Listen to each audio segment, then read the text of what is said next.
Em 13 de junho de 2005, um júri de 12 pessoas recrutadas em Santa Bárbara, Califórnia, leu um veredito em voz alta. Não culpado, 14 vezes.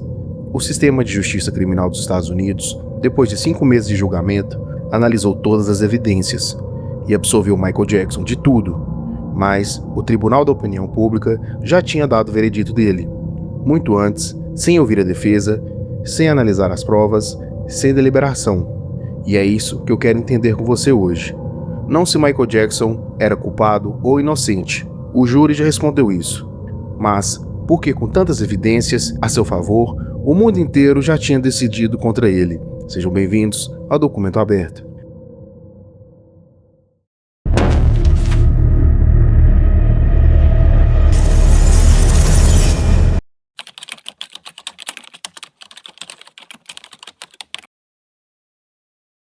Para entender por que esse caso funcionou do jeito que funcionou, você precisa entender o tamanho do alvo. Michael Jackson não era famoso, era o artista mais famoso que já existiu. Thriller tem mais de 100 milhões de cópias vendidas. É o álbum mais vendido da história da música. Não de uma época, da história. Quando ele aparecia em público, governos mobilizavam segurança de estado, multidões desmaiavam, ruas eram fechadas. Em 1988, ele comprou quase 1.000 hectares nas montanhas de Santa Ynez e construiu um rancho que chamou de Neverland.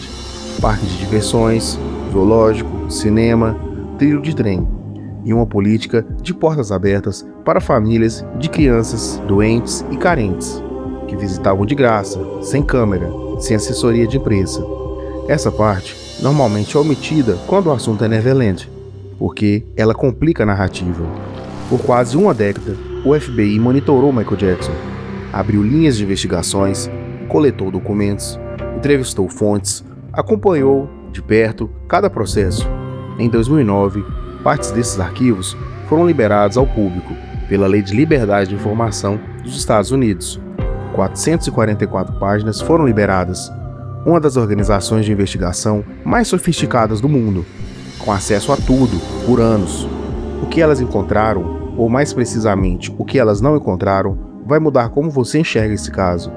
Mas antes de chegar lá, eu preciso te levar a agosto de 1993. Evan Chandler era dentista em Los Angeles.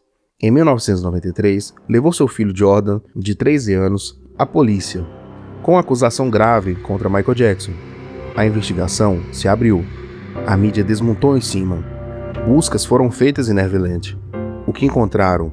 Material adulto legal, fotos de crianças, de catálogos de revistas. Nada que configurasse um crime.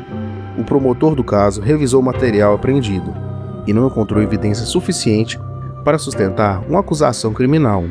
Mas havia um detalhe que circulou muito na imprensa. A alegação de Jordan Chandler havia descrito características físicas do corpo de Michael Jackson consistentes com o exame médico. Esse foi o ponto mais repetido e também o mais contestado. Peritos forenses posteriores questionaram a avaliação. O exame em questão era inconclusivo, e a interpretação que circulou na mídia foi muito mais definitiva do que o laudo original justificava. Em 1993, o caso foi encerrado com um acordo civil, 23 milhões de dólares, sem admissão de culpa, por indicação de seu advogado. E aqui a maioria das pessoas para, vê o número e conclui, mas tem contexto que não entra nessa leitura rápida. Antes de Chandler ir à polícia, houve uma gravação. Evan Chandler, em conversa com um amigo, disse com essas palavras que ia destruir a carreira de Jackson, que quando terminasse, Jackson nunca mais ia se recuperar. Essa gravação existiu, foi admitida como evidência. A defesa de Michael apresentou no processo. Escute agora a gravação. Between the father and stepfather at the center of the child molesting accusations. This man is going to be humiliated beyond belief. He will not believe it. He will not believe what's going to happen to him. Beyond his worst nightmares. Sell one more record. If I go through with this, I win big time. I will get everything I want. There will be some stories. Há também um detalhe que Evan Chandler havia pedido 20 milhões de dólares por meio de advogados, antes de registrar qualquer queixa policial. Jackson recusou. Só depois da recusa veio a queixa formal, e é o fato de que Jordan Chandler O suposto acusador, em 2009, com Michael Jackson morto, entrou com pedido formal de encerramento de qualquer processo pendente contra o espólio.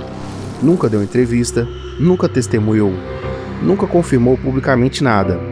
O homem cuja acusação destruiu a imagem de Michael Jackson desapareceu da história. Este caso tem camadas que a maioria das pessoas nunca viu. Não porque estejam escondidas, mas porque ninguém parou para olhar. Se você quer investigar tudo, inscreva-se no canal, ative o sininho e continue comigo. Porque em novembro de 2003, 10 anos depois do caso Chandler, Michael Jackson foi preso formalmente, acusado de se envolver de forma inadequada com Gavin Arvizo, um adolescente com histórico de câncer que havia conhecido Jackson por meio de uma organização beneficente. O julgamento durou 5 meses. Foi o maior espetáculo jornalístico dos Estados Unidos, desde o caso O.J. Simpson. E o que surgiu dentro do tribunal foi muito diferente do que estava sendo vendido lá fora. Primeiro, a família de Arvizo. A mãe de Gavin tinha histórico documentado e registrado de ações por indenização, incluindo um processo anterior contra a rede de lojas JCPenney, onde ela, o marido e os filhos alegaram agressão durante uma abordagem por suspeita de furto. O caso encerrou com um acordo. Funcionários da Divisão de Serviços Familiares da Califórnia testificaram que, durante a investigação de bem-estar dos filhos, a mãe havia feito declarações inconsistentes e contraditórias. Um assistente social que entrevistou Gavin antes do processo registrou que o menino havia negado qualquer comportamento inadequado da parte de Jackson. Segundo as testemunhas de acusação, a promotoria chamou ex-funcionários de Neverland, alguns com histórico de processos trabalhistas contra Michael Jackson antes de testemunharem, o que cria uma linha de conflito de interesses que a defesa explorou sistematicamente. Terceiro, quem defendeu Jackson sob juramento, Macaulay Culkin, que conviveu com Jackson durante anos da infância. Foi claro, nunca sofreu nenhum tipo de abuso, nunca viu nada inapropriado. The relationship that you had with Michael Jackson? Had or have? I mean, it's kind of, both. you know, whatever. Let's go with had. Listen, no, he's a good friend of mine, and he still is. I mean, everything that's going on, I mean, it's unfortunate. It's an unfortunate situation for everyone involved. And what happened at the house? That's what all these things are people you know, that's concerned what's so about. weird, you know. What did happen? Nothing happened, you know. I mean, nothing really. I mean, we played video games, you know. We you know, played it at his Sleep in the amusement bed? park. Well, the thing is with that whole thing is that, you know, they go, oh, you slept in the same bedroom as him. It's like, I don't think you understand. Michael Jackson's bedroom is 2 stories. And it has like 3 bathrooms and this and that. So when I slept in his bedroom, yeah, but you have to understand the whole scenario. Frank Castle cresceu dentro do Neverland e disse o mesmo. And even when he was in those states, Cynthia, he's never gave me an indication that he is interested in boys or sexual attraction to boys. It's the complete opposite. Treated him as he was part of our family and that he was not the king of pop, but just a human being. He always called us the family of love, my second family. Attack!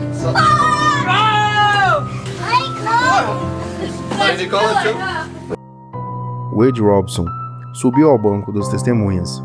Coreógrafo australiano, tinha 7 anos na primeira vez que conheceu Jackson. Jurou, sob pena de perjúrio, que nunca havia acontecido nada inadequado. Em nenhum momento, em nenhum lugar. Em 13 de junho de 2005, o júri absolveu Michael Jackson de todas as 14 acusações, por unanimidade, não por falta de julgamento, não por pressão, por falta de prova. Michael Jackson morreu em junho de 2009. 10 anos depois, o caso voltou. Em janeiro de 2019, o documentário Living Neverland estreou no Festival Sundance. 4 horas, 2 homens, 2 nomes que você vai precisar lembrar: Wade Robson e James Safechuck. O mesmo Robson que havia jurado em 2005, sob pena de perjúrio, que nunca havia sofrido abuso. Agora, 14 anos depois, dizia o oposto. O impacto foi imediato. Rádios pararam de tocar Michael Jackson. Museus removeram exibições. Estatuetas foram retiradas. A indústria inteira se moveu. Sem julgamento, sem processo, sem contraditório. Só o depoimento e a câmera. Aqui começa o problema. Em 2011, 2 anos depois da morte de Jackson, Robson ainda defendia publicamente, escreveu posts, deu declarações. Em 2012, tentou obter um contrato contra o diretor criativo do show do Cirque du Soleil, sobre Jackson, O contrato não saiu. Em 2013, entrou com processo civil contra o espólio de Michael Jackson, alegando abuso. O processo foi rejeitado pelo tribunal. Ele recorreu, rejeitado de novo. A rejeição não veio por mérito, foi por questões de prazo legal. Mas o padrão é difícil de ignorar. A mudança de versão veio depois de tentativa frustrada de trabalho e foi acompanhada de ação por indenização milionária. E há os objetos. Depois do documentário, Robson revelou que havia queimado os itens de Michael Jackson. Antes disso, havia vendido outros itens. Se o abuso durou 7 anos e destruiu uma vida, por que guardar esses objetos por décadas? Defensores de Robson invocam a psicologia do trauma. E essa leitura existe e é séria, mas ela não responde à questão de perjúrio em 2005. Testemunhar sob juramento que nada aconteceu é diferente de não conseguir nomear o abuso. Uma coisa é demora em reconhecer, outra é a afirmação ativa diante de um júri. James Safechuck tem um problema que não é psicológico, é matemático. No documentário, ele descreve episódios ocorridos na estação de trem de Neverland, em detalhes, com emoção, com especificidades, dando detalhes do que teria acontecido. E situa esses episódios entre 10 e 12 anos de idade.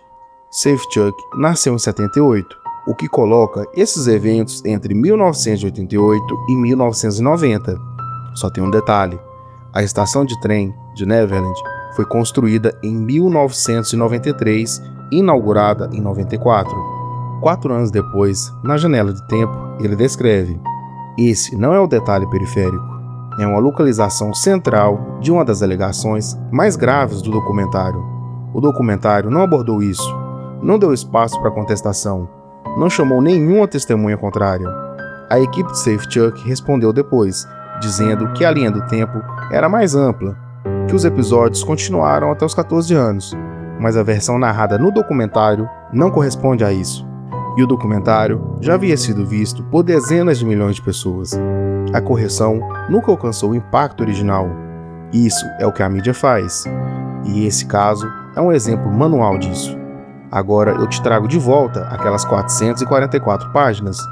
O FBI investigou Michael Jackson por quase uma década, com 2 casos abertos, com acesso a material apreendido, com recursos ilimitados de investigação. Os arquivos liberados em 2009 mostram o que os agentes encontraram: tentativas de extorsão contra Michael Jackson por parte de indivíduos que ameaçavam fazer acusações, registradas, documentadas, arquivadas. Material apreendido em Neverland, analisado sem conclusão de crime. Investigação sobre rede de pedofilia, checando se Michael Jackson tinha qualquer ligação. Resultado: nenhuma conexão encontrada.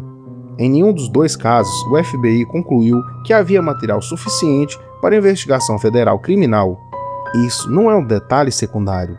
O FBI é a organização que derrubou a máfia italiana nos Estados Unidos, que desmantelou redes de exploração infantil com décadas de operação. Eles olharam para Michael Jackson por anos, com acesso a tudo, e não encontraram o que a mídia já havia decidido que estava lá. Então, o que nós sabemos de fato? Sabemos que o caso de Jordan Chandler nunca chegou ao julgamento criminal, porque o promotor não encontrou base suficiente. Sabemos que Evan Chandler, pai de Jordan, havia pedido dinheiro antes de registrar a queixa. Sabemos que havia gravação dele declarando que ia destruir Jackson. Sabemos que Jordan Chandler nunca confirmou nada publicamente. Sabemos que o julgamento de 2005, testemunhas de acusação tinham conflitos de interesses documentados. Sabemos que a família do acusador tinha histórico de ações por indenização. Sabemos que o júri, depois de 5 meses de audiências, com acesso a tudo, absolveu Jackson de todas as acusações. Sabemos que Wade Robson jurou sob pena de perjúrio em 2005, que nada aconteceu. Sabemos que a mudança de versão veio depois de uma tentativa frustrada de contrato e foi acompanhada de processo por indenização. Sabemos que James Safechuck descreveu um local que não existia na época que ele descreve. Sabemos que o FBI investigou tudo por quase uma década e não abriu acusação federal. Esse é o documento, e esse é o arquivo, e esses são os fatos. Em 1993, quando as primeiras acusações surgiram, as redes de televisão americana exibiram o rosto de Jackson em horário nobre por semanas, antes de qualquer indiciamento, antes de qualquer julgamento. A imprensa não esperou o processo, já tinha o veredito. Em 2003, quando Jackson foi preso, o apresentador Marty Bashir veiculou um documentário, Living with Michael Jackson, onde captou Jackson de mãos dadas com Gavin Arvizo, numa conversa sobre amizade e afeto. O trecho foi editado, retirado de contexto, virou o clipe mais reproduzido por semanas. O que não foi amplamente exibido, a versão completa da gravação, onde Jackson explica a visão dele sobre o afeto e a infância. A equipe de Jackson registrou tudo. A versão não editada existia. A versão editada foi o que o mundo viu. Em 2019, o Living Neverland foi lançado sem nenhum depoimento contrário, sem a família de Jackson, sem testemunhas de defesa, sem checagem independente da cronologia, e o mundo se moveu em horas, não em semanas, não depois de análise, em horas. A pergunta que fica não é se as acusações eram verdadeiras ou falsas. A pergunta é, em que mundo um veredito de júri pesa menos do que um documentário? Michael Jackson foi julgado 2 vezes. A primeira vez por um tribunal, com provas, com contraditório, com deliberação. O resultado foi absolvição total. A segunda vez pelo Tribunal de Opinião Pública, sem provas admitidas, sem defesa, sem deliberação. O resultado foi condenação perpétua. E a pergunta que esse caso deixa não é sobre Michael Jackson, é sobre o que acontece quando a mídia decide que já sabe as respostas antes de fazer qualquer pergunta. Quando um júri de 12 pessoas que ouviu tudo, que viu tudo, que deliberou por semanas, é descartado pelo ciclo de notícias em 48 horas. Quando inconsistências que desclassificariam qualquer testemunho no tribunal são ignoradas porque o documentário já estava no ar. O FBI nunca encontrou crime.